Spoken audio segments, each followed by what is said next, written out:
வக்ஃபு வாரிய நிர்வாகத்தில் பிற மதத்தினரை சேர்ப்பது ஆபத்தானது என நாம் தமிழர் கட்சியின் தலைமை ஒருங்கிணைப்பாளர் சீமான் தெரிவித்துள்ளார். சென்னையில் செய்தியாளர்களிடம் பேசிய அவர் தேர்தல் வாக்குகளை குறிவைத்தே வக்ஃபு வாரிய சட்ட திருத்தம் கொண்டுவரப்பட்டுள்ளதாகவும் குற்றம் சாட்டினார். இதுல திருத்தம்னு வந்திருந்தா வக்ஃபு சொத்துக்களை முறைகேடாக நிர்வகித்தவர்கள், அதில் ஊழல் செய்தவர்கள், அவர்களுக்கே விசாரணை, வழக்கு, தண்டனை அப்படின்னு கொண்டு வந்திருக்கிறத யாருங்க மறுக்கல. அந்த நிர்வாகத்தையே மொத்தமா மாத்திருது. அந்த நிர்வாகத்தில் 2 பிற மதத்தவர், குறிப்பா இந்து மதத்தவரை உள்ள சேர்ப்பது என்பது அது பேராபத்தை உண்டு. அதிமுக பாஜக கூட்டணி குறித்து தான் கருத்து கூற முடியாது என்ற சீமான் அதற்கான காரணத்தையும் விளக்கினார். பாஜகவினுடைய நெருக்கடிக்கு, நிர்பந்தத்திற்கு அதிமுக அடிபணிந்திருக்கிறது அப்படிங்கிற ஒரு குற்றச்சாட்டு இருக்கு. குற்றச்சாட்டு இருக்கா? இருக்கு. சரி, அதுல நான் என்ன சொல்றதுக்கு இருக்கு? குற்றச்சாட்டு இருக்குன்னா குற்றச்சாட்டு இருக்கு. வேற ஏதாவது இருக்க? அதை முடிவெடுக்க வேண்டியது அதிமுக, அதிமுக செயற்குழு, பொதுக்குழு, அதனுடைய முதன்மை தலைவர்கள். எல்லாவற்றுக்கும் நம்ம கருத்து சொல்லிக்கிட்டு இருக்கிறது கண்ணியமாகவும் அது நாகரிகமாகவும் இருக்காது. வரும் தேர்தலில் கூட்டணி அமைப்பீர்களா என்ற கேள்விக்கு அமெரிக்க அதிபர் டிரம்புடன் தான் கூட்டணி என நகைச்சுவையாக தெரிவித்தார். 2026 தமிழ்நாட்டின் துணை முதலமைச்சர் செல்வ பெருந்தகை என்று போஸ்டர் ஒட்டியது தொடர்பாக மாநில செயலாளராக உள்ள ஷெரீப் 15 நாட்களில் நேரில் எழுத்துப்பூர்வமாக விளக்கம் அளிக்க தமிழ்நாடு காங்கிரஸ் கமிட்டி உத்தரவிட்டுள்ளது. தமிழ்நாடு காங்கிரஸ் கமிட்டியின் தலைவராக இருக்கும் செல்வ பெருந்தகைக்கு பிறந்தநாள் வாழ்த்து தெரிவிக்கும் வகையில் சென்னையில் பல்வேறு இடங்களில் ஷெரீப் பெயரில் போஸ்டர்கள் ஒட்டப்பட்டன. அந்த போஸ்டர்களில் அடுத்த ஆண்டு துணை முதலமைச்சர் செல்வ பெருந்தகை என்ற வாசகம் இடம் பிடித்திருந்தது. மேலும் ஆட்சியிலும் அதிகாரத்திலும் பங்கு என்றும் குறிப்பிடப்பட்டிருந்தது. இந்த போஸ்டருக்கு கண்டனம் தெரிவித்து தமிழ்நாடு காங்கிரஸ் கமிட்டி ஒரு அறிக்கையை வெளியிட்டுள்ளது. அந்த அறிக்கையில் இந்தியா கூட்டணியை சீர்குலைக்கும் முயற்சியில் பல்வேறு மதவாத சக்திகள் கருமேக கூட்டம் போல சூழ்ந்து வருகிறது என்றும், காங்கிரஸ் திமுக கூட்டணியில் குழப்பம் விளைவிக்கும் நோக்கிலும் ஒற்றுமையை கெடுக்கும் வகையிலும் சுவரொட்டிகள் ஒட்டப்பட்டுள்ளதாகவும், ஷெரீப்பின் அநாகரிகமான செயல் கட்சியின் கட்டுப்பாட்டையும் கண்ணியத்தையும் மீறியதுடன் ஒழுங்கீனமான செயல் என்றும் கூறப்பட்டுள்ளது. எந்த காலத்திலும் பிறந்த நாளை கொண்டாடியதில்லை என்றும் செல்வ பெருந்தகை அந்த அறிக்கையில் குறிப்பிட்டுள்ளார். ஷெரீப் நேரில் அளிக்கும் விளக்கத்தின் அடிப்படையில் அவர் மீது ஒழுங்கு நடவடிக்கை எடுக்கப்படும் என்றும் தமிழ்நாடு காங்கிரஸ் கமிட்டி தெரிவித்துள்ளது.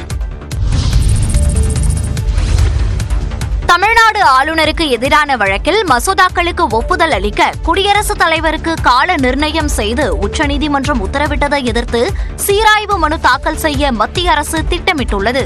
தமிழ்நாடு அரசு தொடர்ந்த வழக்கில் அளித்த தீர்ப்பில் உச்சநீதிமன்றம் ஆளுநருக்கு காலக்கெடு விதித்ததோடு மட்டுமின்றி குடியரசுத் தலைவருக்கு அனுப்பி வைக்கப்படும் மசோதாக்கள் மீது அவர் 90 நாட்களுக்குள் முடிவெடுக்க வேண்டும் என்றும் கூறியது. இந்த நிலையில் இந்த தீர்ப்புக்கு எதிராக சீராய்வு மனு தாக்கல் செய்வது குறித்து விரைவில் முடிவு செய்யப்படும் என்று மத்திய அரசின் அட்டார்னி ஜெனரல் வெங்கட்ரமணி தெரிவித்துள்ளார்.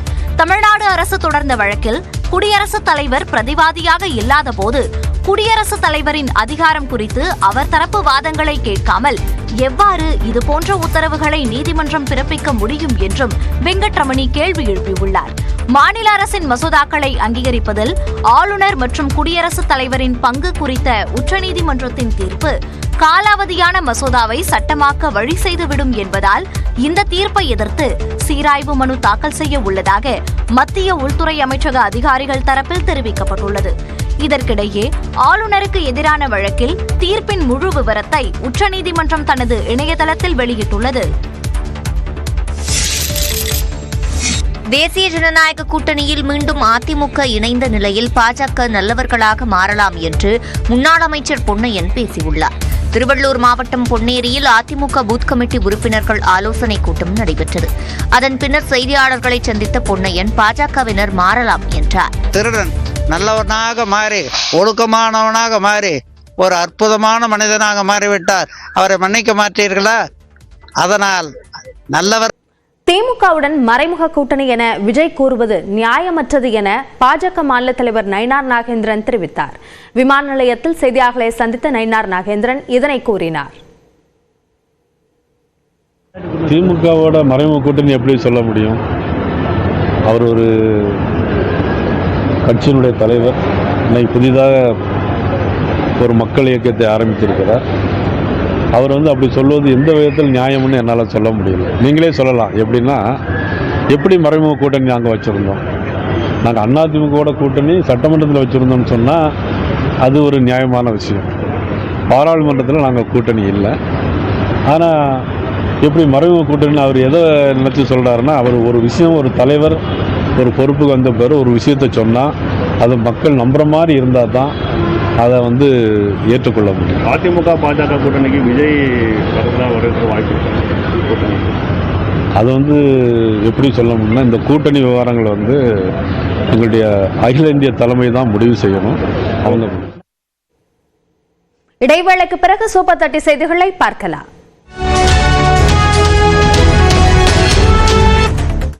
தொழில்நுட்பம் வளர்ச்சி அடைந்துள்ள நிலையில் மக்கள் மத்தியில் சமூக வலைதள பயன்பாடு எந்த அளவிற்கு அதிகரித்துள்ளது என்பதை வரைகலை மூலமாக விளக்குகிறார் நெறியாளர் சிவரஞ்சனி. நம்ம வீட்டில் இருந்துட்டே மவுண்ட் எவரெஸ்ட்டை பல முறை பார்க்குறோம், பயணிக்கிறோம்னு சொன்னா நம்ப முடியுதா? அந்த மாதிரியான ஒரு ஒப்பீடை தான் நமக்கு காமிக்கிறாங்க. சமூக வலைதளத்தோட பயன்பாடு என்பது அதிகரிச்சுட்டே வருது. அந்த வகையில நாம ஸ்க்ரோல் பண்ற எண்ணிக்கை, அதாவது அதோட அளவீடு அப்படின்றது ஒரு நாளைக்கு 300 அடி இருக்கிறதா சொல்லப்படுது. அது எந்த அளவுக்கு உயரம் அப்படின்னு பார்த்தா, சுதந்திர தேவி சிலையுடைய உயரம் 300 அடி. அதுவே ஒரு வாரத்துல நாம எந்த அளவுக்கு ஸ்க்ரோல் பண்றோம் அப்படின்னு பார்க்கும்போது 2 ஐஃபில் டவரோட உயரத்துக்கு 2100 அடி உயரத்துக்கு நாம ஸ்க்ரால் பண்றோம். அதுவே ஒரு மாதம் பார்த்தோம்னா 3 பூர்ஜ் கலிஃபாக்கள் 9000 அடி. அதுவே ஒரு ஆண்டு அப்படின்னு நாம பார்க்கும்போது 4 மவுண்ட் எவரெஸ்ட் தூரம் நாம ஸ்க்ரால் பண்றோம் அப்படின்னு சொல்றாங்க. அதாவது 1,09,500 அடி அளவுக்கு ஒரு வருஷத்துல நாம போன்ல சோசியல் மீடியாவை ஸ்க்ரோல் பண்றோம். சரி, எந்த அளவுக்கு இதோட பயன்பாடு இருக்கு, எவ்வளவு நேரம் யூஸ் பண்றோம் அப்படின்னு பார்க்கும்போது சில வருடங்கள்ல அதுவும் இன்க்ரீஸ் ஆயிருக்கு. 1 மணி நேரம் 30 நிமிடங்கள் 2012ஆம் ஆண்டுல சராசரியா ஒரு மனிதர் சோசியல் மீடியாவை யூஸ் பண்ணியிருக்காங்க. அதுவே இப்ப பார்க்கும்போது 2 மணி நேரம் 23 நிமிடங்களா அது அதிகரிச்சிருக்கு. சரி, இந்த பயன்பாட்டை பொறுத்த வரைக்கும் எத்தனை பேர் இதை உபயோகிக்கிறாங்கன்னு பார்த்தா, சமூக வலைதளத்துல 2010ல 100 கோடி பேர் தான் பயன்பாடுல இருந்தாங்க. இப்போ 520 கோடி பேர் அதை பயன்படுத்துறாங்க.